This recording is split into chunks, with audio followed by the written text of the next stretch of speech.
Este curso está estruturado em 4 módulos, totalizando 20 horas aula.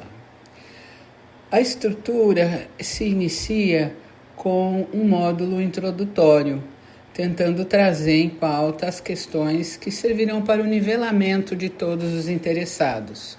O módulo 2, Arte, Política e Experimentação no século XX, recupera o contexto das mudanças até a chegada na arte contemporânea, que é o objeto do módulo 3, o estudo da arte contemporânea no Brasil. Um quarto módulo, tratando justamente dos temas transversais, procurará mostrar o caráter inclusivo da arte contemporânea, dizendo um pouco sobre questões ligadas à participação de diferentes segmentos da sociedade nesse universo da arte contemporânea que foi sendo assim democratizada ao longo do tempo.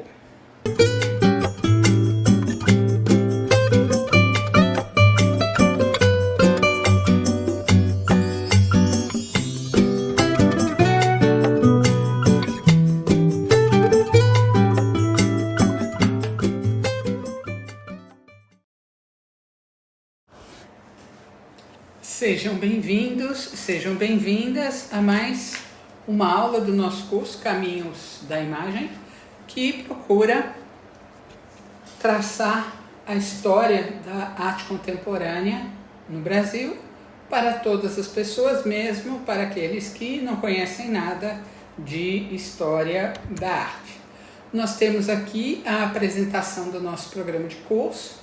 Estamos agora no módulo 2, na aula 2, e vamos fazer então uma revisão da história da arte no Brasil, uma vez que é impossível se falar de arte contemporânea sem antes conhecer um pouco de tudo que se passou na nossa história. Trouxe para vocês primeiro uma linha do tempo geral, desde a Antiguidade, a Idade Média, a Idade Moderna, a Idade Contemporânea, arte moderna, arte contemporânea, colocando ali as datas aproximadas em que esses períodos aconteceram. Temos também alguns nomes chaves, alguns artistas, enfim. Com essa linha do tempo, vocês podem se orientar. Também no módulo de materiais de apoio, vocês vão encontrar até um link para uma linha do tempo interativa. Então, basta digitar e vocês vão consultando cada um desses momentos. Também temos uma linha do tempo da história da arte no Brasil. Então, começa com a pré-história, a arte nativa, que seriam assim pré-cabralinas, ou seja, antes de Pedro Álvares Cabral chegar aqui, depois a arte colonial, o barroco brasileiro, o neoclassicismo brasileiro, romantismo, realismo, naturalismo, simbolismo, modernismo e finalmente a arte contemporânea, que é a arte do nosso tempo, dos nossos dias. Começando então com a história da arte pré-histórica brasileira, eu gostaria de destacar que naquele momento as pinturas nas cavernas, como essa que se encontra na Serra da Capivara, no Piauí, possuíam uma função simbólica e ritualística. Muitas imagens parecem ter relação com mitos, cerimônias ou cultos ligados à natureza, fertilidade e caça. Esse é o mesmo padrão das pinturas pré-históricas em todo o mundo, seja, por exemplo, na famosa caverna de Lascaux na França, na caverna de Altamira na Espanha e em outras regiões ao redor do globo. Quais eram as técnicas que eles usavam lá na Serra da Capivara, no Piauí?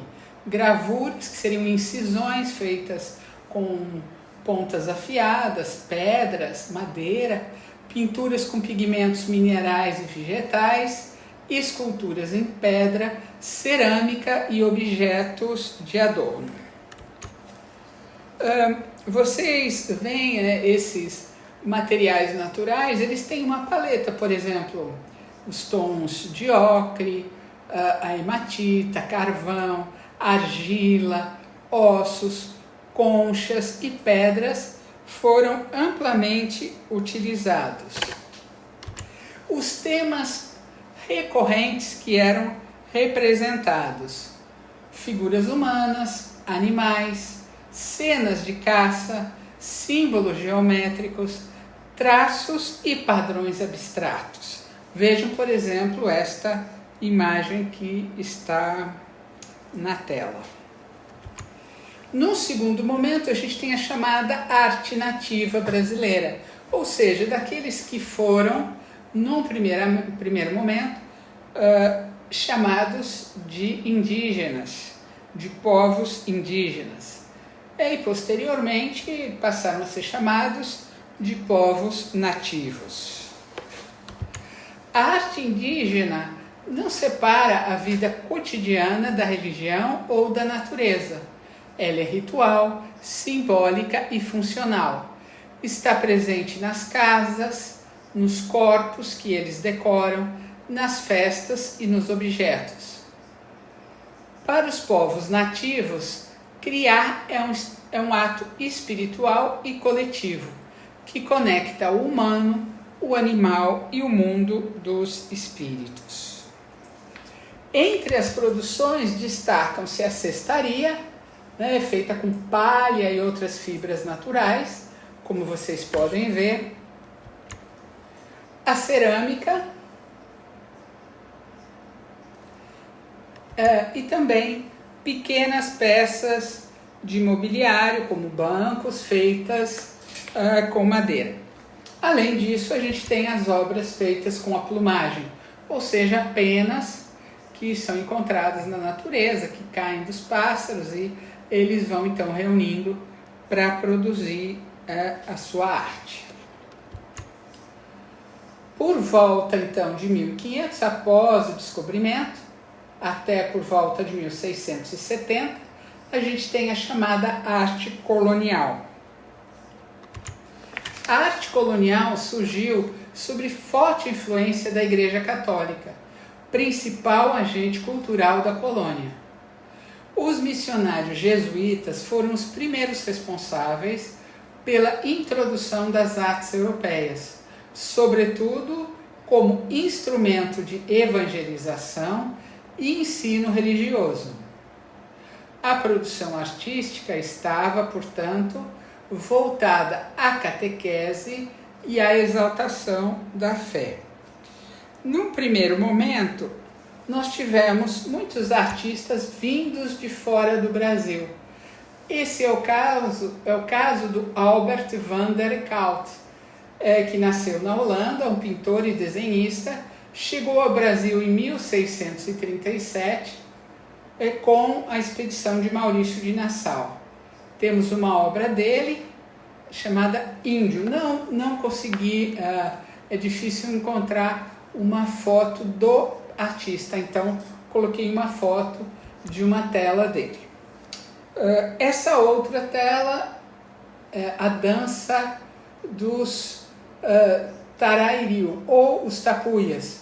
Ele representava a vida, a missão dele era contar para o mundo como era o Brasil, como eram os costumes e as práticas desses povos nativos que viviam por aqui. Outra representação dele, retrato de menino, também trazendo um personagem que vivia no Brasil. E, além disso, ele também documentava a fauna e a flora. Aí vocês veem repolho, abóbora e outros vegetais, para poder mostrar para os europeus o que havia disponível aqui. Ele também fez uma série chamada de Casais, onde ele retratava as diferentes etnias, os povos nativos que viviam no Brasil. Outro artista que veio para o Brasil foi o Frans Post, um holandês, pintor, gravador e desenhista. Também veio com o grupo de Maurício de Nassau e viveu no Brasil em dois momentos. Primeiro, entre 1637 e 1644, e depois ele voltou em 1699.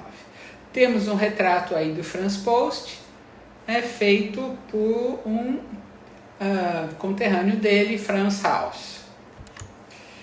O Frans Post também tinha essa função de documentar, de mostrar o que era o Brasil.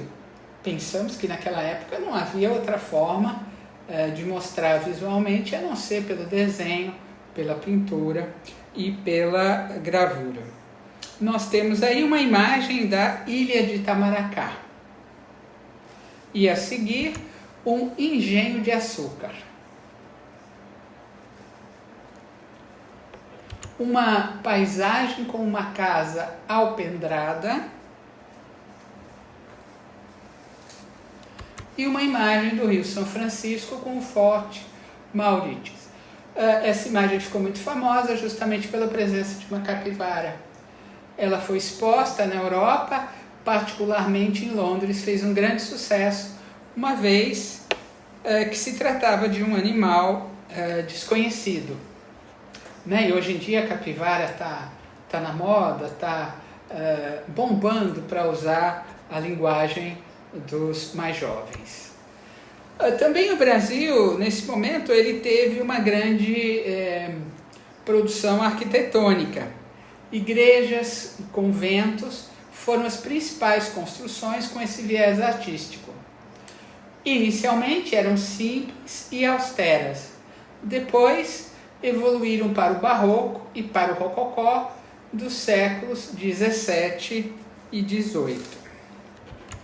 Aí nós temos a igreja de São Francisco de Assis, em Ouro Preto, projeto de Antônio Francisco Lisboa, naquele momento alcunhado de Aleijadinho.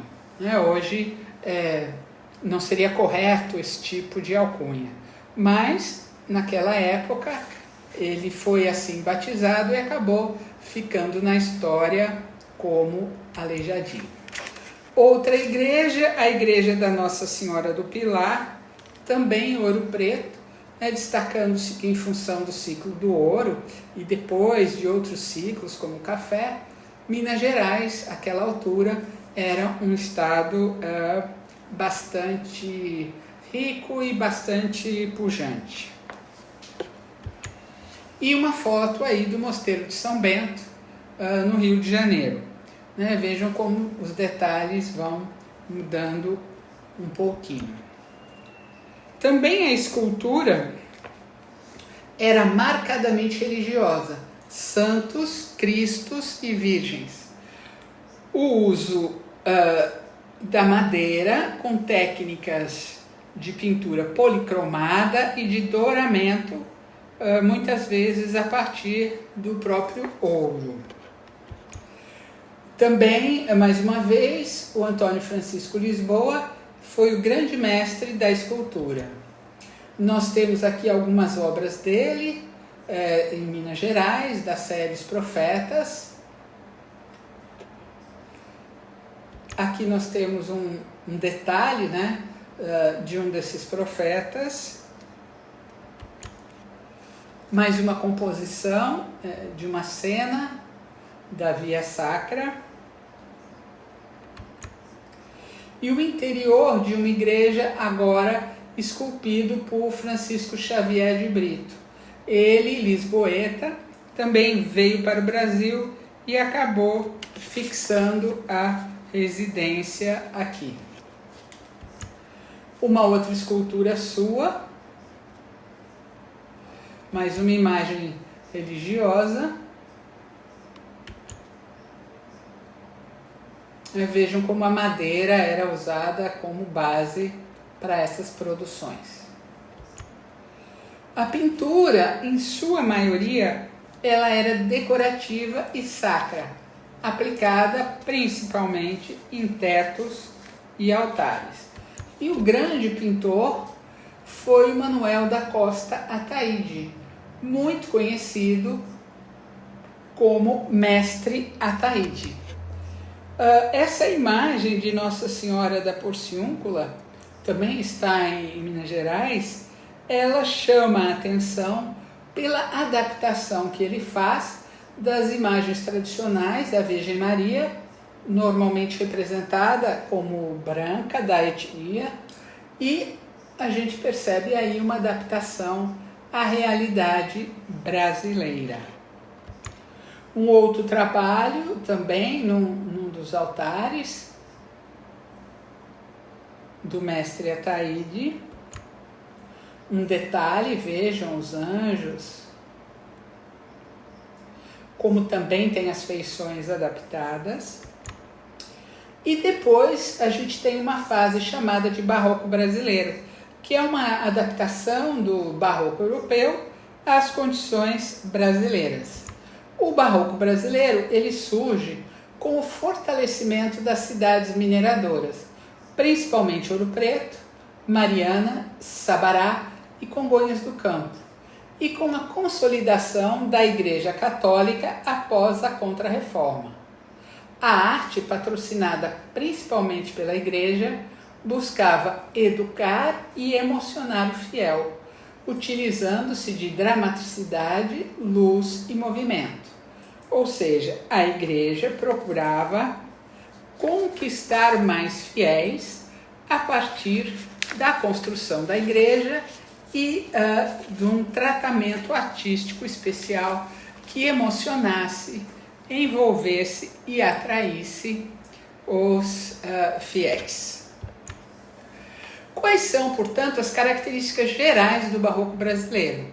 Os contrastes, claro e escuro, espiritual e material, céu, terra. Apresenta-se de uma forte dramaticidade e emoção nas expressões e movimentos. Exuberância decorativa, talha dourada, cores intensas, riqueza visual. Integração entre as artes, a pintura, escultura e a arquitetura dialogam. Religiosidade intensa, com forte carga simbólica e moral. Adaptação local, uso de materiais regionais e da influência da cultura afro-brasileira e indígena. Então, todas essas características elas foram adaptadas à realidade brasileira. Uma das grandes obras desse período é a Igreja da Ordem Terceira de São Francisco, em Salvador, ricamente decorada no estilo do Barroco, do Rococó, com muitos detalhes e também com a utilização de muito ouro. Nós temos aqui uma imagem de São Pedro Papa, também no estilo do Barroco mineiro, e um detalhe do teto da Igreja de São Francisco de Assis, de Ouro Preto, também pintado pelo Mestre Ataíde. Por volta de 1816, sempre lembrando que essas datas são aproximadas, não tem um dia e um horário fixos para iniciar o neoclassicismo brasileiro, é mais um período estimado. Nós temos então o neoclassicismo brasileiro. Nós já vimos na nossa revisão geral de História da Arte o que era o neoclassicismo na Europa, e agora vamos ver como é que ele aconteceu no Brasil. Então, em 1808, chega a família real portuguesa ao Rio de Janeiro, com a abertura dos portos e o início de uma vida cultural organizada. Em 1816, uma missão artística francesa, liderada por Joaquim Le Breton, que introduz no país o gosto neoclássico.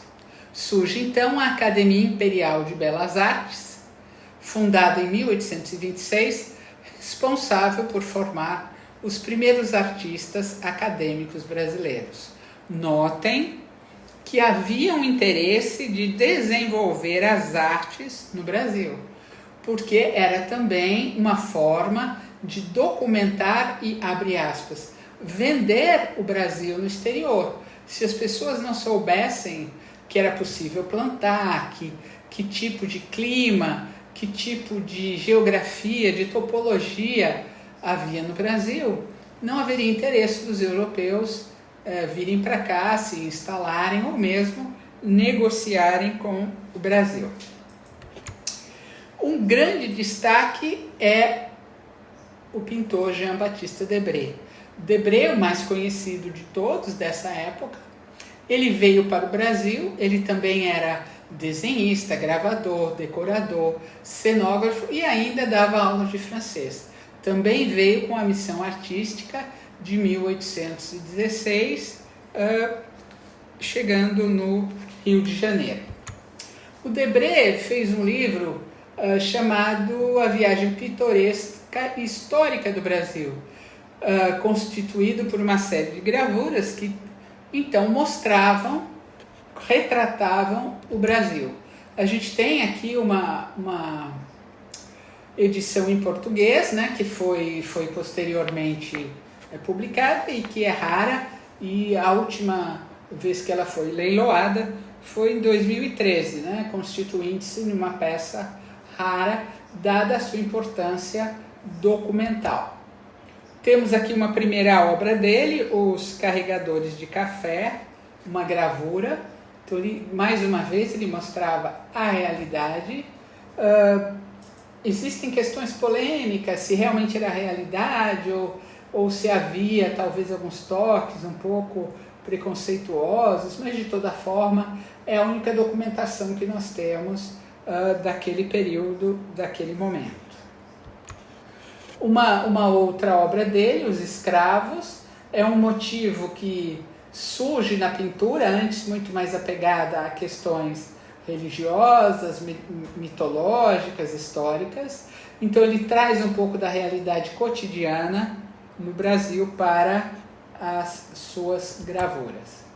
Mais uma, Negros Lenhadores, mostrando como era o processo de trabalho e de construção de um Brasil, né, que ainda naquele momento engatinhava.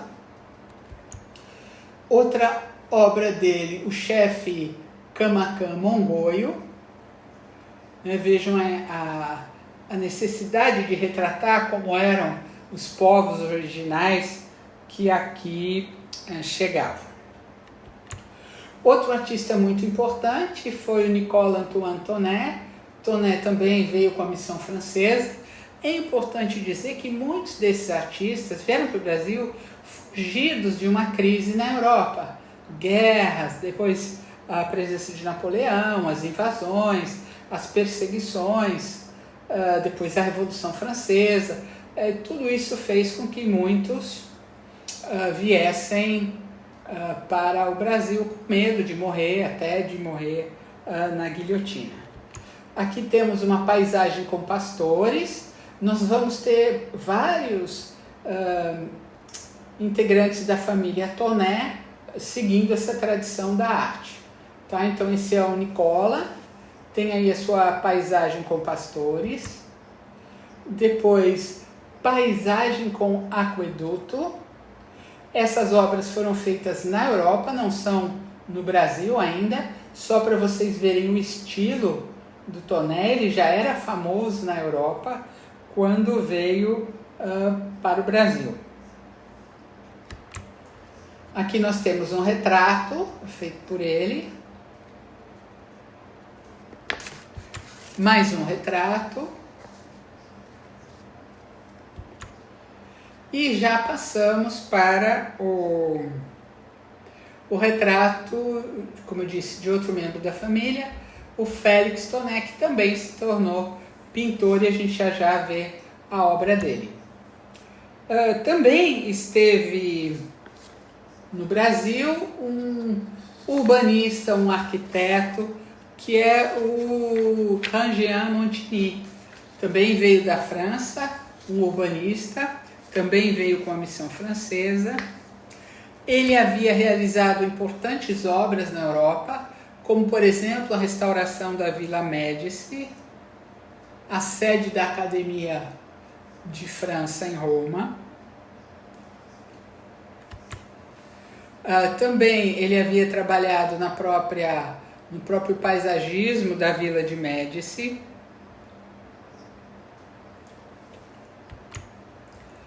Aí uma imagem também da Vila de Médici, com mais detalhes.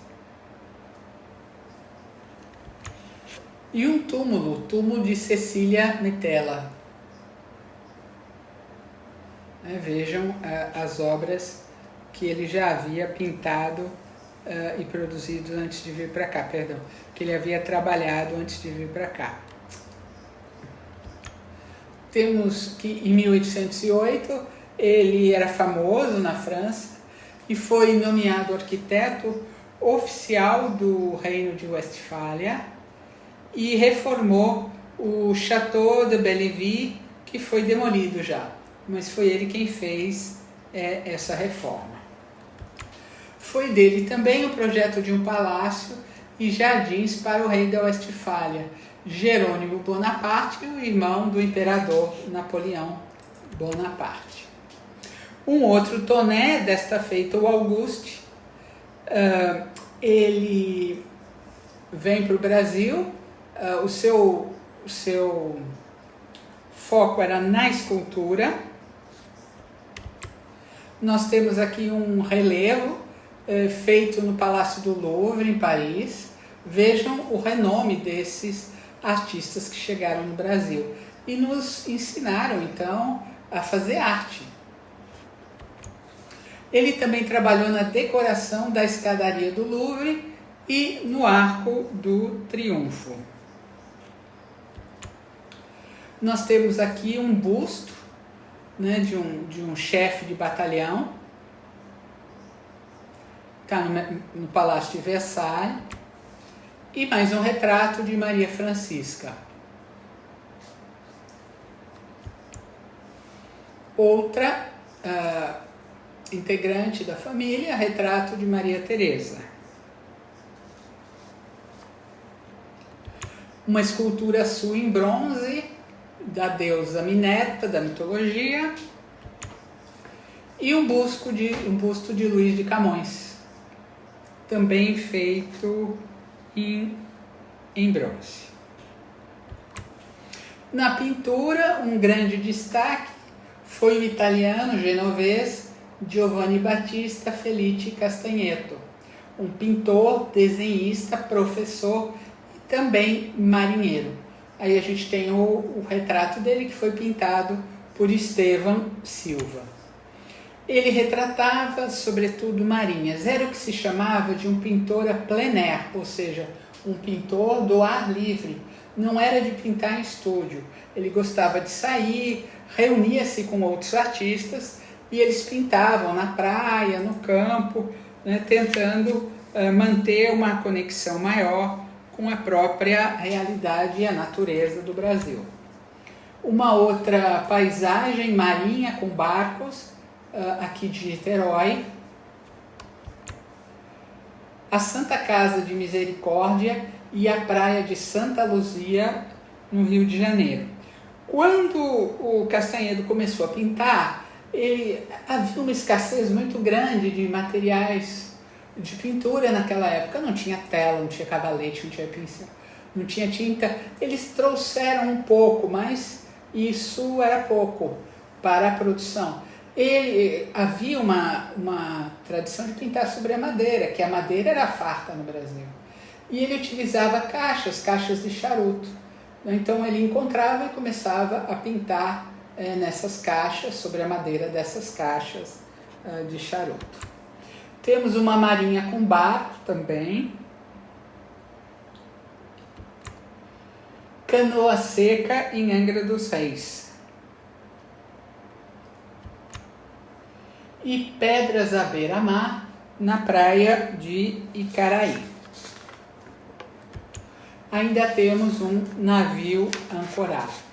Vejam como o estilo é bem realista, né? Tentando captar essa atmosfera e registrar aqueles momentos de formação do Brasil. Agora sim, o Félix Toné, já como pintor, né, o mesmo retrato pintado pelo Nicola. Ele era farmacêutico, era um cientista e veio também fugido e acaba então se concentrando na pintura. Temos um retrato que ele fez de Dom Pedro II. Retratou a morte do Visconde de Turenne, uma gravura em aquatinta do Rio de Janeiro. Trouxe um detalhe para vocês verem dessa gravura, como ele cobre toda aquela área. E o primeiro fotógrafo, a fotografia já estava então desenvolvida, já era possível fazer o transporte, muito embora os materiais ainda fossem escassos, desde os químicos até as câmeras, né? Marc Ferrez foi um dos mais importantes fotógrafos dessa época e ele foi responsável por documentar principalmente o Rio de Janeiro. As fotos dele apresentavam uma excelente qualidade.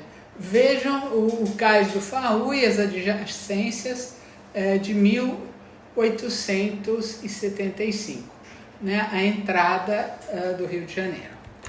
Uma outra foto sua, o Porto de Santos, né, em construção. Vocês veem a linha do trem sendo trabalhada, os navios ancorados.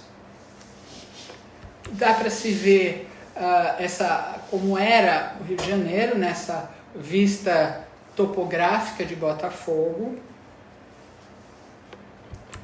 Outra foto do Jardim do Passeio Público. E é importante destacar que a obra dele foi toda adquirida, organizada pelo Instituto Moreira Salles, está lá, inclusive no nosso material de apoio existe um link através de um QR Code e vocês podem ver todo o trabalho dele. Claro, basta digitar Marc Ferrez, IMS, que é Instituto Moreira Salles, e vocês também podem conhecer um pouco mais do trabalho incrível que ele fez no Brasil. Nascido aqui, Manuel Araújo Porto Alegre, nasceu no Rio Grande do Sul, em Rio Pardo. Ele era pintor, era caricaturista, arquiteto, crítico, historiador de arte, professor e escritor. Foi aluno tanto de Debré quanto do Montigny. E também foi professor na Escola de Belas Artes. Porto Alegre retratava cenas da corte, por exemplo, o juramento da regência Trini. Retratava os próprios personagens, né, da corte, como está aí Dom Pedro I. Aqui a coroação do Dom Pedro II. E um estudo para uma cena de batalha feita aí com nanquim e aguada sépia sobre papel.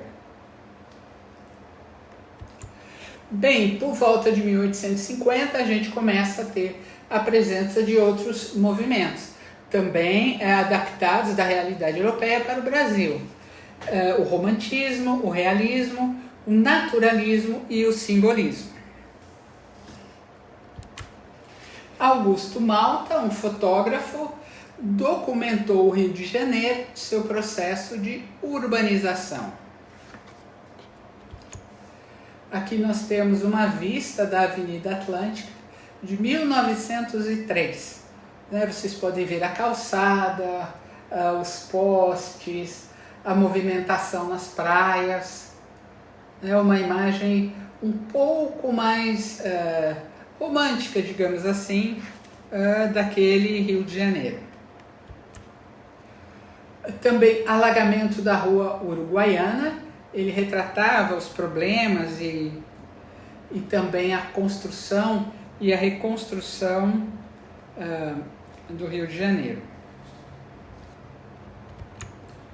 Estalagem da Rua do Senado, mostrando como as pessoas viviam naquele momento. Claro, era um momento ainda bastante precário, né, do ponto de vista da habitação. A Rua do Resende, também no Rio de Janeiro. Um quiosque na Rua Frei Caneca.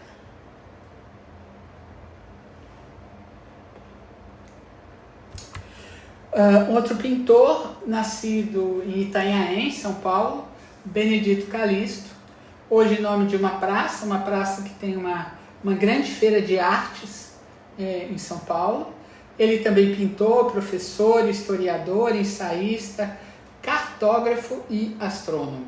Os artistas eram também um pouco cientistas, e até hoje são, especialmente quando a gente pensa nas novas artes digitais.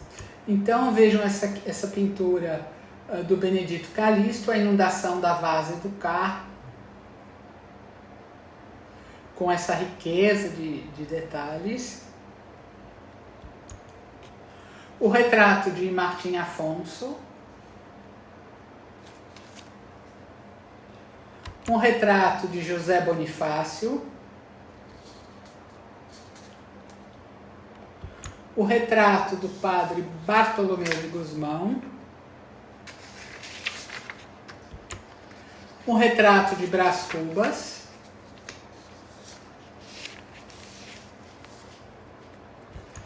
Outro pintor vindo da Alemanha, Rugendas, ele veio com a expedição Langsdorff, do Barão Langsdorff, veio mais uma vez com a missão de documentar e de verificar, essa expedição queria verificar até que ponto o Brasil era comercialmente viável, se a Alemanha deveria ou não investir em expedições que viessem ao Brasil.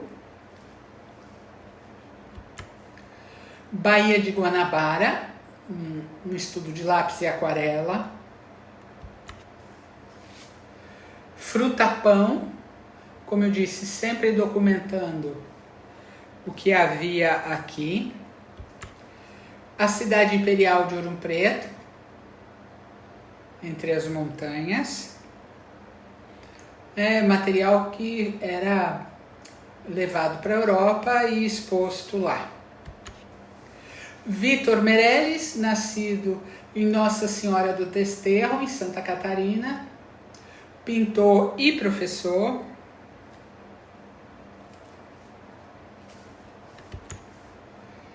Aqui um estudo sobre traje italiano, havia essa preocupação de documentar também como as pessoas se vestiam aqui. Um outro estudo de traje italiano.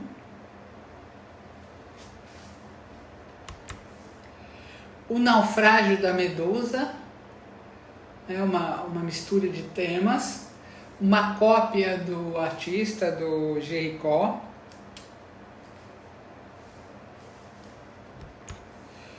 O combate naval do Riachuelo, uma das suas obras mais conhecidas, mais famosas, muito bem executada.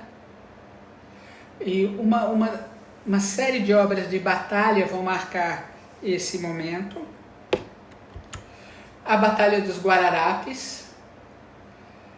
Vejam como há uma postura bem padronizada com obras europeias que representam as cenas de batalha. Cria-se uma certa ilusão, nem os uniformes eram assim, nem os cavalos eram assim, mas havia essa necessidade de retratar aquela batalha que acontecia.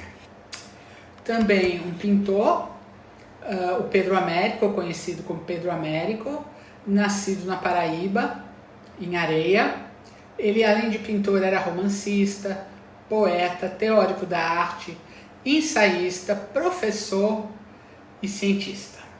Ele era bacharel em Ciências Sociais pela Universidade de Sorbonne e também doutor em Ciências Naturais pela Universidade de Bruxelas. ou seja, altamente gabaritados esses artistas que vieram para o Brasil. Nós temos um quadro dele chamado A Justiça, depois uma das suas obras mais famosas, A Batalha do Havaí. Vocês podem ver que tem um certo padrão nas outras cenas de batalha que a gente já viu, Riachuelo, Guararapes. Alguns detalhes, né? Ele mostra imagens de desespero, enfim, cenas, micro cenas dentro dessa cena maior da Batalha do Havaí. Nós temos aqui uma imagem de Duque de Caxias, naquele cavalo branco. É interessante notar que ele retratou o Duque de Caxias com a farda desabotoada. Isso não é à toa, ele está dando uma visão um pouco diferente, né? Normalmente se fecharia a farda, né, para manter uma certa distinção do personagem, que era Duque de Caxias. E ele também aparece na Batalha do Havaí, um autorretrato como soldado comum, né? Então esse rapaz que está à frente, com os olhos arregalados, e o número 33, é um autorretrato do próprio Pedro Américo. Aqui nós temos o Grito do Ipiranga, ou Independência ou Morte. Mais uma vez segue aquele padrão, um quadro enorme de 4,15 metros por 7,60 metros. Ele está no Museu Paulista, na USP. Quem estiver em São Paulo, for a São Paulo, pode ver. É impressionante esse quadro, o porte e a técnica que ele empregou. O Grimm, também alemão, ele chegou ao Brasil em 1878. Nós temos aqui uma vista panorâmica de Sabará. Vejam como Sabará já vai se urbanizando, vai crescendo. Um trecho de mata. Uma vista de Teresópolis. Ele também retratou muitas fazendas, a fazenda do Belém, em São José do Rio Preto, a vista da cidade de Sapucais,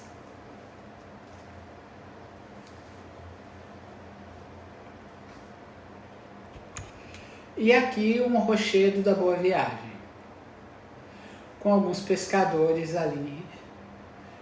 Vejam o uso da luz, como é impactante essa pintura do Grimm. Almeida Júnior, nascido em Itu, em São Paulo, pintor, gravurista e professor. É importante dizer que a maioria desses artistas nascidos no Brasil estudou na Europa e estudou com os outros artistas que haviam vindo da Europa para o Brasil. O tempo, com essa mescla um pouco filosófica e emocional. Um retrato do apóstolo São Paulo. A ressurreição do Senhor. Salto de Itu. O piquenique da família do Dr. Elias Chaves, provavelmente uma obra feita por encomenda.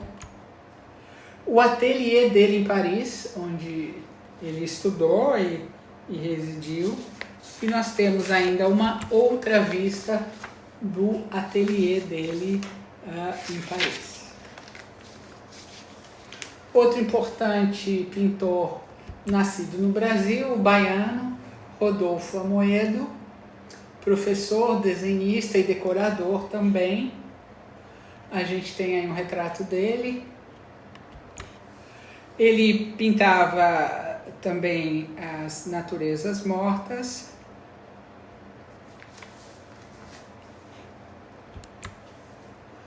O sacrifício de Abel, ou seja, retoma um tema clássico, né? Os pintores tinham que provar que tinham habilidade com os temas clássicos. Uma paisagem. E o último, Tamoio, em que a gente vê um índio ali morrendo, amparado por um religioso. Ciclo do ouro.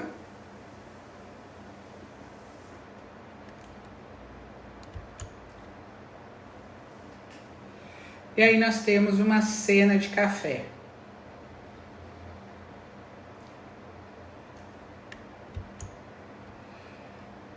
Outro pintor que chegou no Brasil, vindo de Portugal, outro fotógrafo que chegou ao Brasil, vindo de Portugal, cerca de 1890, foi o Francisco de Bocage, e ele documenta sobretudo o Recife. Nós temos aí a Ponte Santa Isabel,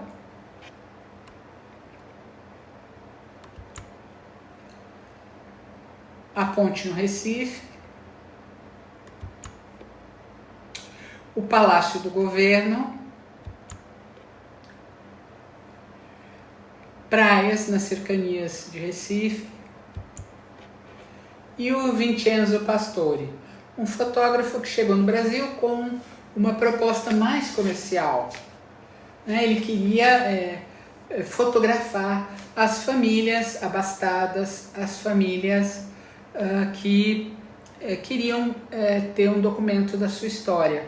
Ele já era fotógrafo na Itália, mas em função também dos acontecimentos, ele vem para o Brasil, vem com a sua família, a sua esposa, Elvira Pastore, ela também trabalhava com ele. Isso foi muito importante, porque permitia que as senhoras e as suas filhas fossem ao ateliê, porque se fosse só um homem, elas não iriam. Então, era a mulher quem cuidava de tudo e ele ficava atrás da câmera fazendo a fotografia.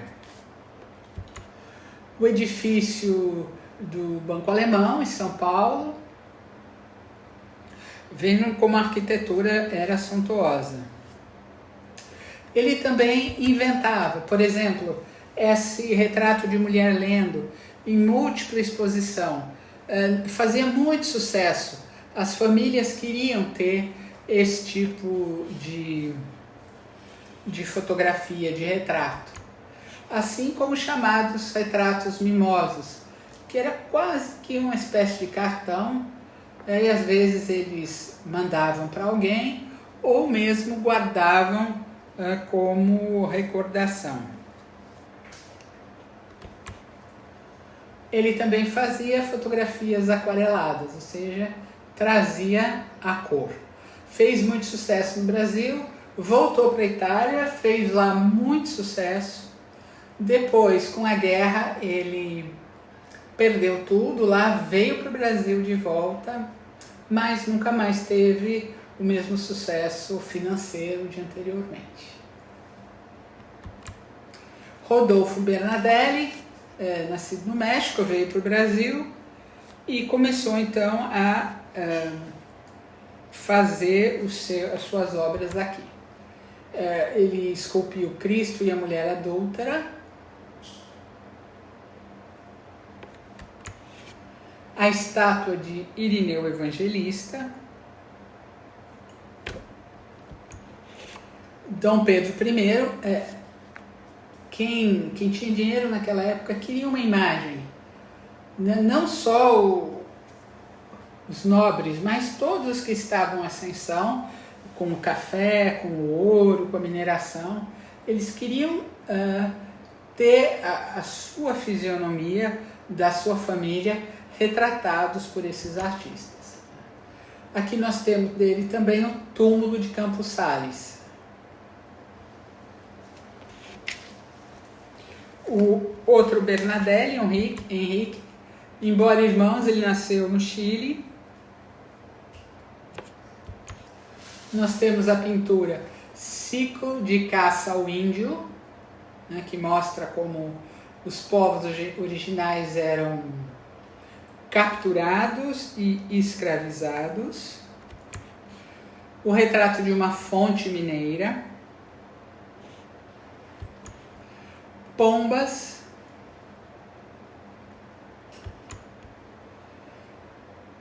um retrato de Machado de Assis, Marechal Deodoro, e a partir de 1922 nós temos no Brasil o modernismo, o mais importante dos movimentos, pois pela primeira vez se desenvolve um estilo brasileiro propriamente dito. Então, em 1922, nós vamos ter a Semana de Arte Moderna. Naquele momento, o século XX, ele era um período de progresso técnico, criação de novas fábricas, aplicação do dinheiro obtido através do café. O Brasil cresceu e alterou a sua estrutura social. Exemplo dessa alteração da estrutura social é o modernista Flávio de Carvalho, um arquiteto e também artista, pintor, e ele cria então um traje tipicamente brasileiro, que ele achava que o terno europeu não era condizente com o calor brasileiro. Ele queria, de fato, um traje que fosse mais leve, mais adequado aos trópicos. Nós temos aqui uma tela dele chamada Mulheres, um misto de figurativo com abstrato, uma característica bem moderna.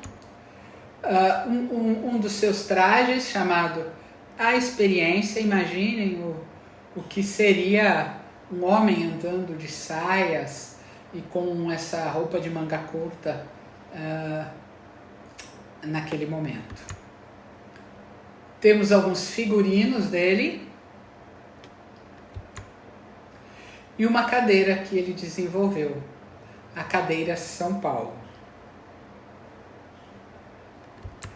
Aqui uma casa que ele projetou.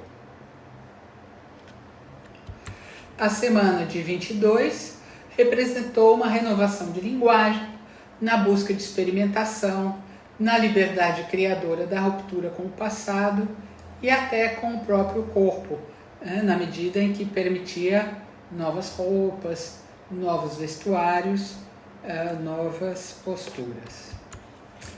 Temos o cartaz da Semana de Arte Moderna de 1922. Aqui também uma publicação.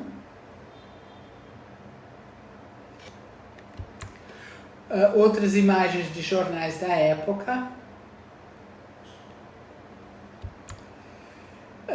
Destacando que aquele era um momento cheio de turbulências políticas, sociais, econômicas e culturais. O Brasil estava mudando e, na medida que algo muda, a arte também muda. A arte não fica estagnada, ela vai modificando-se de acordo com o próprio movimento da sociedade. Os dois principais idealizadores da Semana de Arte Moderna são o Oswald de Andrade, que gostava de ser chamado de Oswald, e ele começa a falar do movimento futurista do Marinetti na Europa, cujo compromisso era um compromisso com a nova civilização técnica. E ele chama a atenção para a valorização das raízes nacionais.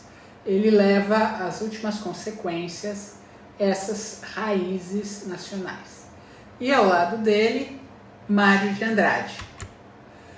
Só para vocês, para quem não tem muito conhecimento de história da arte, aí tem uma foto do Marinetti e do seu manifesto futurista. O jornal que Oswald de Andrade publicava chamado O Pirralho, também valorizando as raízes nacionais. E naquele momento, então, começam as exposições. Em 1913, Lazar Segal, nascido na Lituânia. 1917, Anita Malfatti, que provocou uma grande polêmica, pois a obra dela não era aceita pelos pintores acadêmicos e mereceu uma dura crítica do Monteiro Lobato, chamada A Propósito da Exposição de Malfatti, que teria arrasado com ela e ela nunca mais se recuperou das críticas do Monteiro Lobato. Uma exposição contrária a Monteiro Lobato foi feita. O Mário de Andrade escreveu o prefácio da Pauliceia Desvairada e almejava uma total liberdade criadora para o artista, que ele não se sentisse cercado pelos limites da realidade. Defendia uma estética renovadora. Então aí está o Lazar Segal, jovem, vindo da Alemanha. Ele foi recebido de maneira fria e polida, mas com muitas críticas. E aí ele dá início ao chamado expressionismo brasileiro. Nós já vimos no módulo 1 uma revisão sobre expressionismo e sobre a história da arte mundial, né? E aqui a gente tem então as características do expressionismo brasileiro. Uso autônomo e direto das cores, corpos nus e não elegantes, figuras torcidas e retorcidas, tintas aplicadas diretamente nas telas, voo da imaginação, representação dos sonhos e pesadelos. Então, Lazar Segal, que havia estudado pintura na Alemanha, veio para o Brasil em 1913 e realizou uma exposição que foi precursora da Semana de Arte Moderna do Brasil. Seus traços compunham-se de desenho anguloso, cores fortes e procurava expressar os sentimentos humanos, que era uma característica do expressionismo. Expressão dos sentimentos, aí temos Interiores Pobres,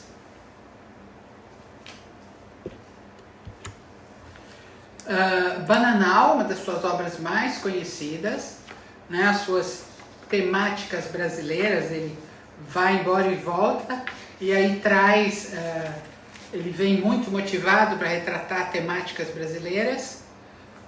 As mulatas, que hoje a gente não usa mais esse termo, só estou usando porque é o que está na literatura, mas ele não é um termo correto.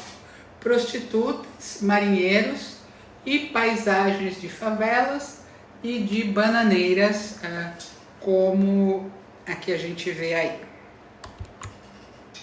Uma paisagem brasileira.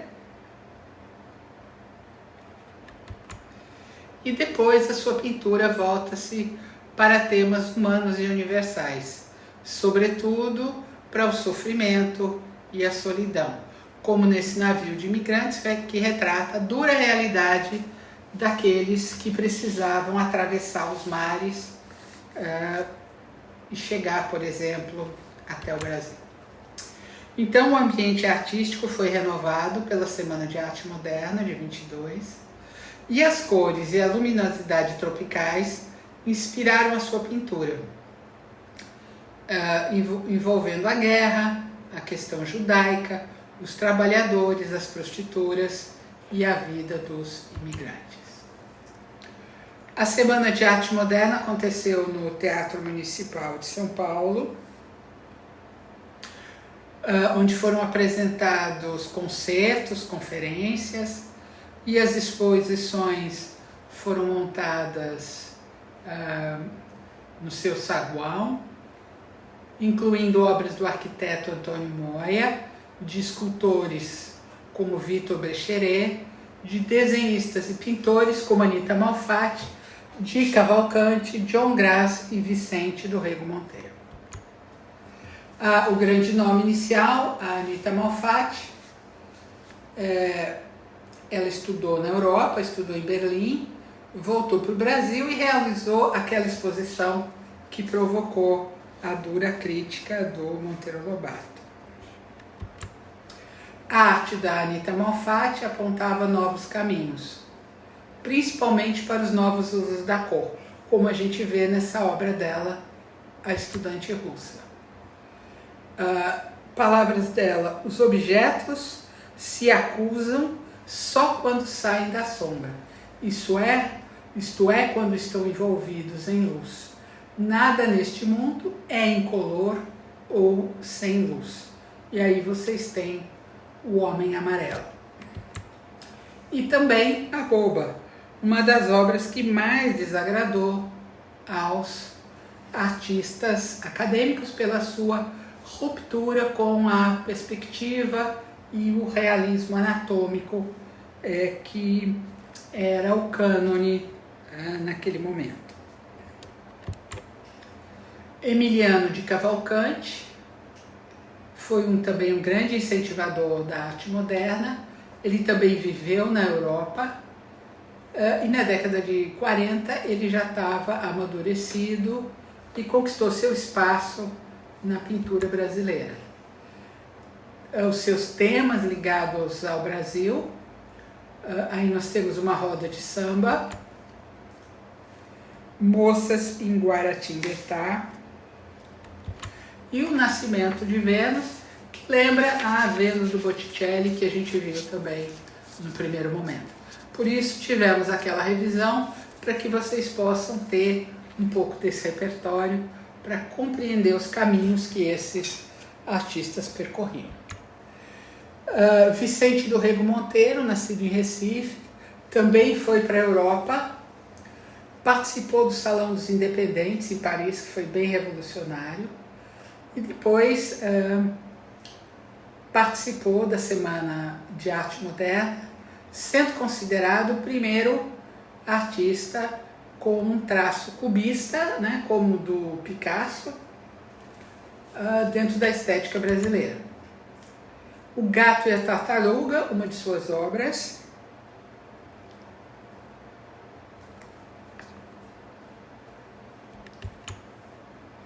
Vaso de Flores.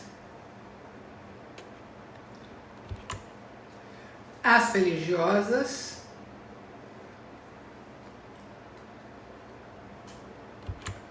Santo Antônio Falando.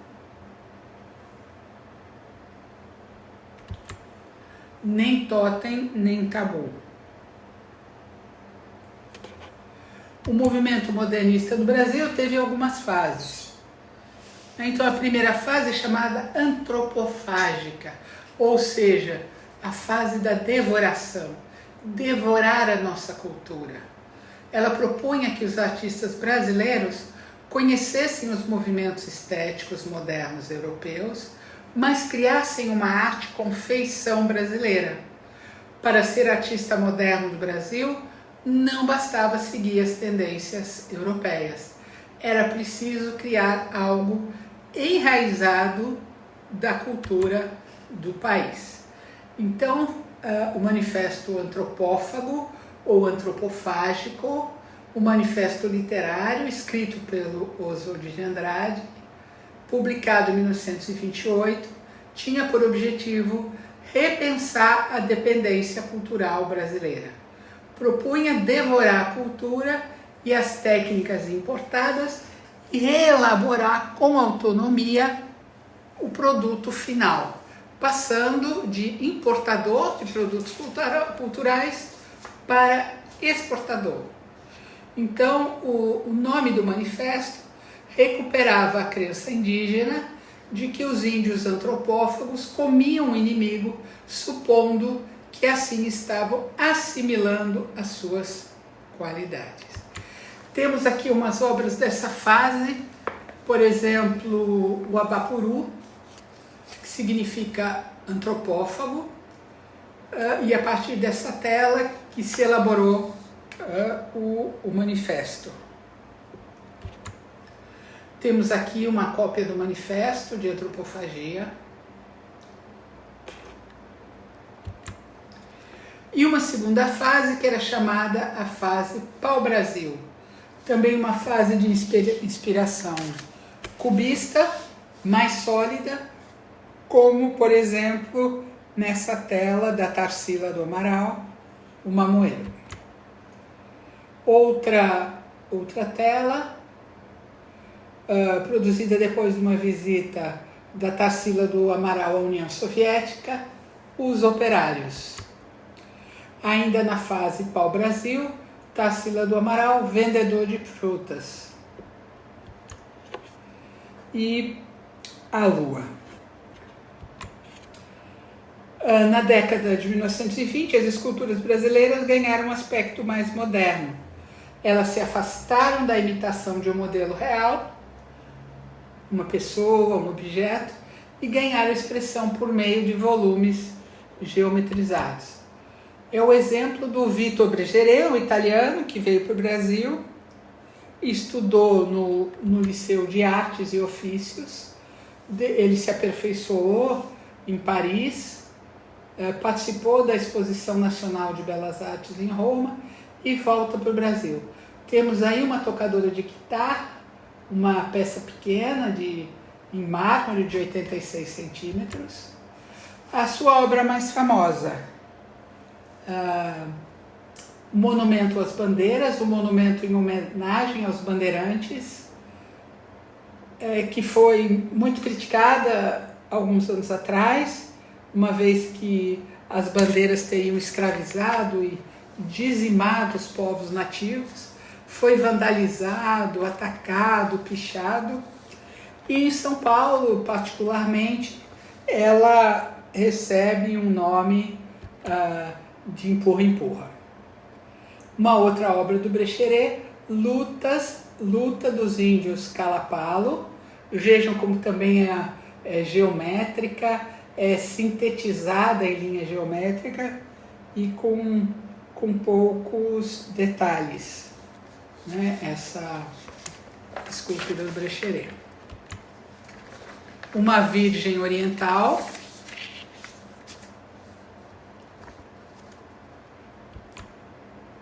E uma Pietà. Pietà é uma representação da Virgem Maria com Jesus Cristo nos braços, né? Nós temos várias Pietás famosas, como a de Michelangelo, e aí o escultor fez a sua versão brasileira da Pietà. A Ideia Santiago, também modernista. Aqui nós temos um retrato de Manuel Santiago. Sua visão do Largo do Boticário. Um outro retrato dela sem título. É muito difícil recuperar datas e títulos, né? Ainda o sistema de registro daquela época nem sempre eram precisos. E aqui nós temos um piquenique no parque.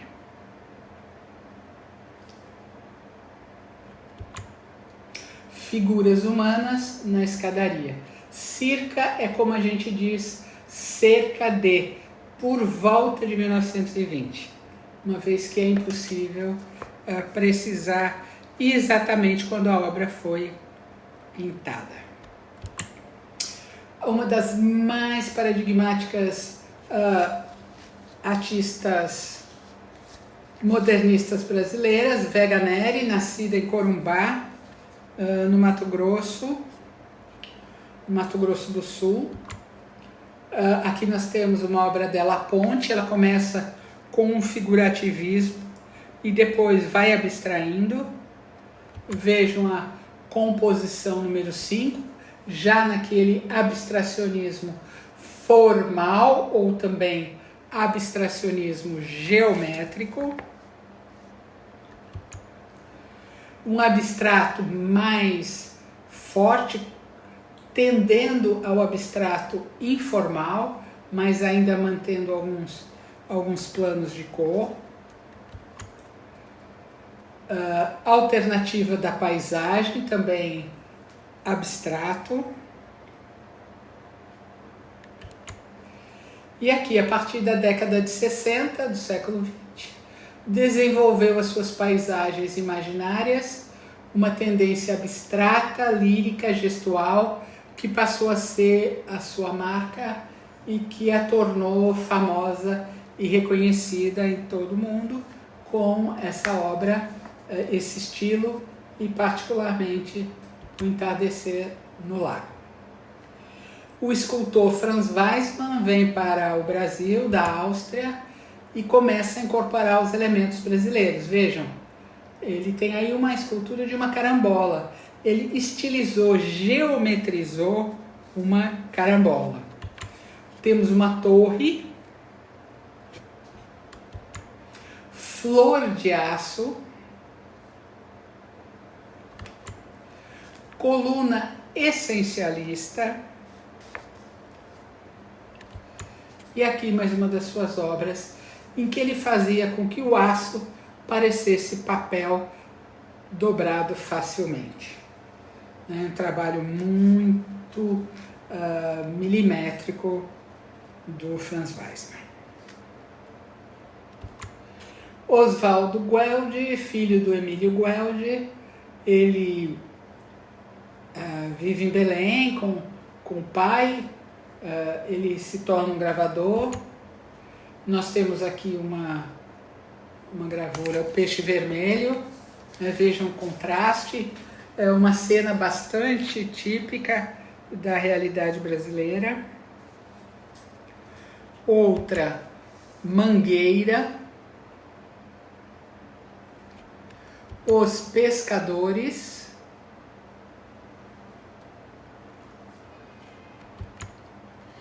Barco e Pescador e o Crepúsculo.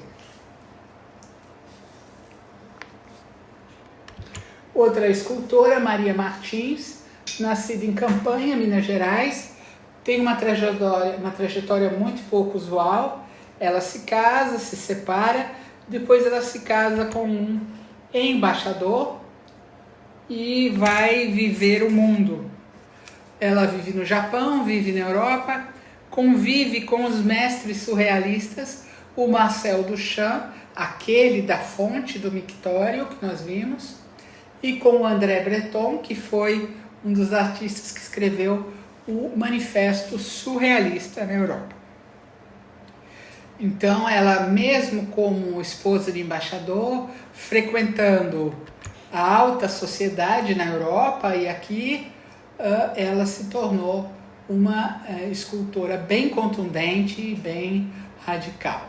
Aí nós temos uma obra dela, talvez a mais conhecida, O Impossível, trabalhado com bronze.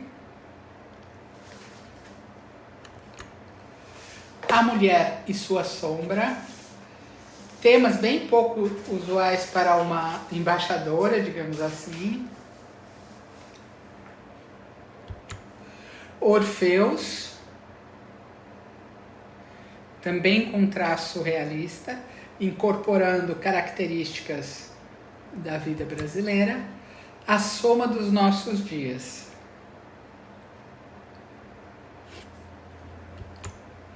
Ismael Neri, nascido no Pará, também com forte influência surrealista. Figuras em azul, ainda numa fase mais cubista do Ismael Neri. Autorretrato, vejam, bem cubista. Namorados. Adalgisa e o Artista. E A Família. Janira da Mota e Silva, nascida em Avaré, interior de São Paulo. Retrata a vida brasileira de maneira mais simples, mas bem contundente. Temos aí os caboclinhos, uma pintura religiosa, Nossa Senhora e Anjos em Obra, 3 orixás.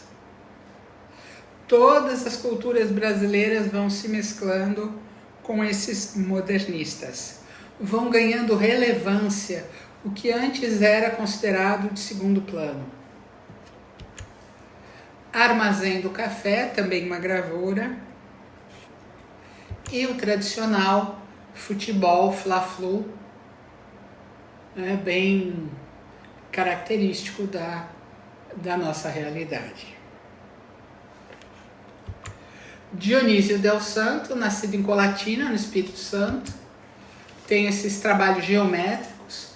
Nós temos aqui alguns estudos, vejam a harmonia cromática que ele tem. Algumas telas sem título, trabalhando aí com cores complementares. Mais uma, bem geométrica. A mistura do figurativo com o abstrato. E aqui uma serigrafia.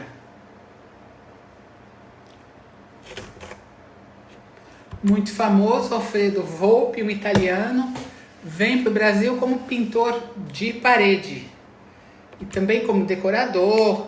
Volpi, ele começa então como pintor de parede, depois ele vai se transformando num pintor de telas. É um grande colorista e também um abstracionista formal ou abstracionista geométrico. Sua marca registrada são as bandeirinhas, às quais ele deu uma vida completamente nova. Festa de São João, também de inspiração das bandeirinhas. Fachada com bandeirinhas, vejam as cores, a utilização das complementares. Outra, bandeirinhas estruturadas. E catedral. É um estilo que marcou a última fase da sua obra. Também um dos mais famosos pintores modernos brasileiros, Cândido Portinari, nascido em Brodowski, São Paulo. Portinari também pintou a vida no Brasil, os temas brasileiros, os personagens brasileiros, como o mestiço,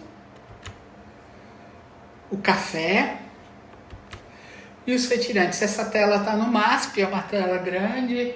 Eu confesso a vocês que quando eu vi essa tela a primeira vez, eu quase desmaiei. É uma tela muito forte, que retrata a realidade brasileira. Assim como Criança Morta. São obras que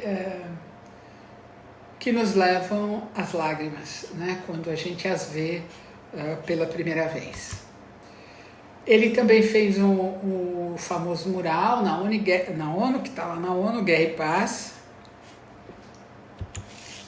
Cícero Dias, nascido em Escada, Pernambuco. Ele retrata a memória afetiva do Nordeste do Brasil. E ele transita entre o figurativo e o abstrato. Mulher e Guarda-Chuva. Frutas com praia ao fundo. Uma obra sem título, com traço realista ali. O Marco Zero de Recife. Menino com Caju e Recife ao fundo. Nascido no Rio de Janeiro, Ivan Serpa, além de artista, também um líder na construção de alguns coletivos, de alguns grupos, de ação. Nós vamos ver com mais cuidado daqui a pouquinho. Ele também era professor e esteve entre os formadores do Grupo Frente, que nós veremos em breve. A sua obra Círculos no Espaço, também um abstracionismo formal ou geométrico. Faixas ritmadas, vejam com o movimento, a gente olha, parece que essas faixas estão se movimentando. A série Mangueira, uma outra obra sem título, provavelmente conjuntos de estudos, e aí o Beijo.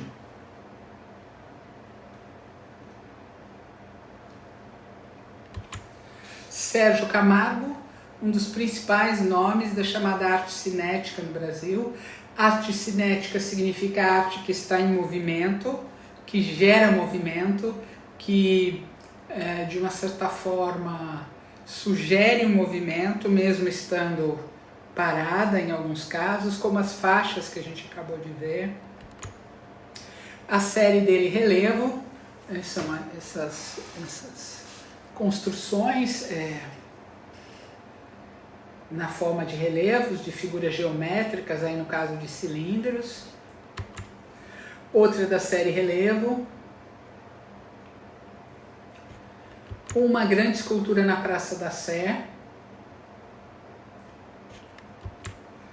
E mais duas obras sem título. O peso formal da geometria, né, na sua obra. Aqui nós temos também mais uma escultura. Iberê Camargo, nascido em Restinga, no Rio Grande do Sul. Há lá em Porto Alegre o Museu Iberê Camargo, merece ser visitado para quem puder ir ou estiver por lá ou residir por lá. Iberê Camargo, ele era um pintor com uma produção muito grande, deixou de mais de 7.000 peças. Ele também era gravurista, escritor, pintor, e ele tinha alguns temas recorrentes, né? Ele tinha como temas recorrentes bicicletas, carretéis e figuras humanas em cenários imaginários. Aqui nós temos uma série abstrata das suas paisagens, vai tendendo para um abstracionismo informal, um seu autorretrato, os carretéis, que ele representa em várias obras, figuras fantasmagóricas, ou seja, as figuras humanas em locais imaginários, e um dos seus ciclistas. Ele tem várias telas de ciclistas, de bicicletas.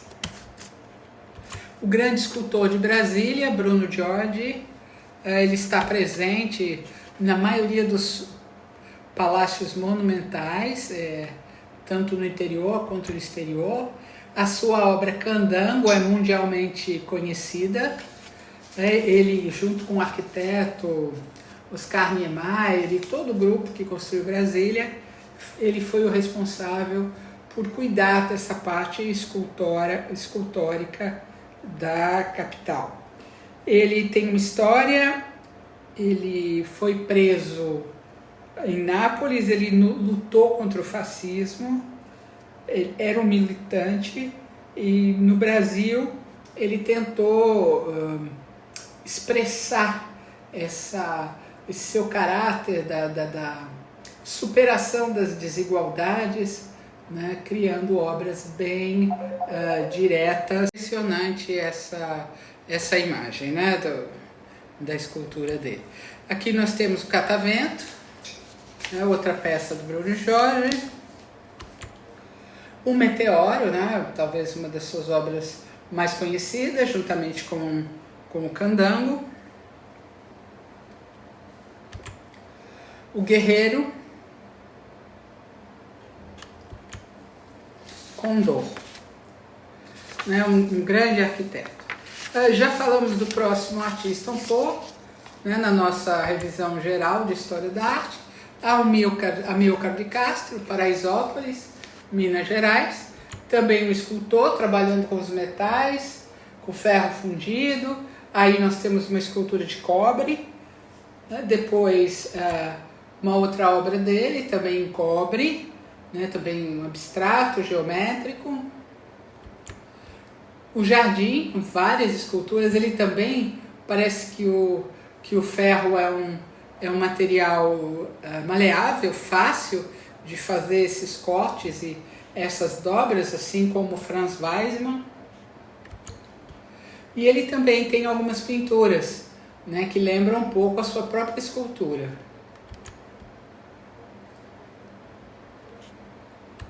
Outro modernista, a gente já está se encaminhando para o final, Sansor Flexo, nascido na Moldávia, vem para o Brasil e tem uma obra muito contundente, também utilizando elementos da nossa cultura.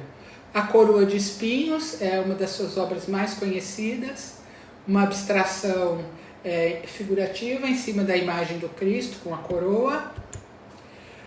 Também uma das suas obras mais conhecidas, Invenção Baiana, um abstrato geométrico ou formal. Outra composição geométrica, vai e vem diagonal em 3 quadrados. Desculpem, diagonal tem ali um S a mais, perdão. E aí os pássaros, também uma abstração sintetizando as linhas principais de um pássaro.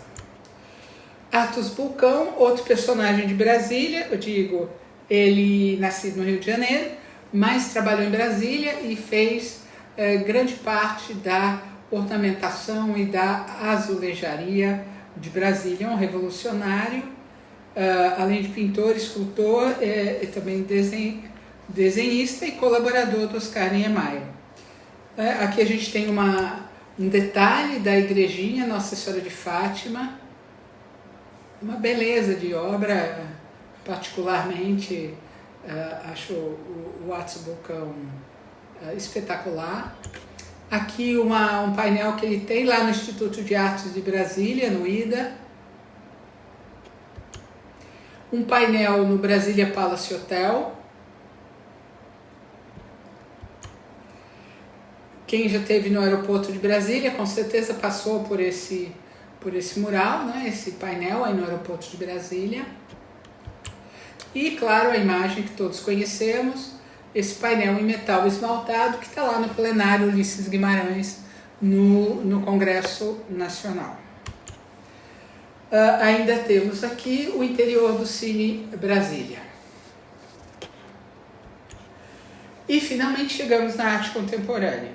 Não vamos começar agora, é apenas uma chamada para a nossa próxima etapa, no módulo 2, na aula 3, onde nós iremos estudar um pouco da arte construtiva, o concretismo e o neoconcretismo. E com isso a gente está chegando perto da arte contemporânea. Eu espero que vocês tenham condições cada vez mais de compreender a arte contemporânea a partir desse percurso histórico que nós estamos realizando.